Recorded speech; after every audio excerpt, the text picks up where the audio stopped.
ሰላም እንዴት ናችሁ? ውድ የታሪክ ዩቲዩብ ቻናል ተከታታዮቼ፣ በዛሬው ምዕራፋችን ደግሞ ስለ ንጉስ ኢዛና አጠር አድርጌ ያቀርብላችኋለሁ። እንግዲህ ይህ ንጉስ ኢዛና ከኢትዮጵያ ወይም ደግሞ ከአክሱም ታሪክ ውስጥ በጣም የተከበረና ታላቅ ስፍራ ያለው ንጉስ ነው። እርሱም በአራተኛው ክፍለ ዘመን ከ320 እስከ 360 ዓ.ም አካባቢ የአክሱምን መንግስት ሆኖ የመራ ሲሆን ኢትዮጵያን ወደ ክርስትና ያመጣ የመጀመሪያ ንጉስ መሆኑ በታሪክ በግልጽ የተቀመጠለት ነው።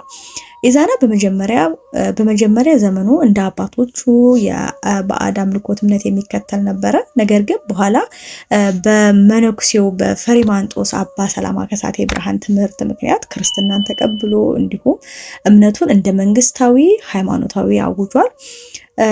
ይህ ነገር ኢትዮጵያን በዓለም ላይ ክርስትና በመጀመሪያ ጊዜ የተቀበሉ ሀገራቶች አንዱ ያደርጋታል።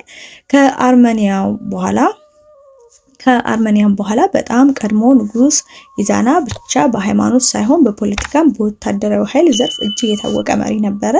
የአክሱምንም መንግስት አጠናክሮ በደቡብና በምዕራብ አቅጣጫ በሚገኙ ጎሳዎች ልክ እንደነ ኑባ፣ ቤጃ አገዎች ላይ ዘመቻ አድርጎ ድል አግኝቷል።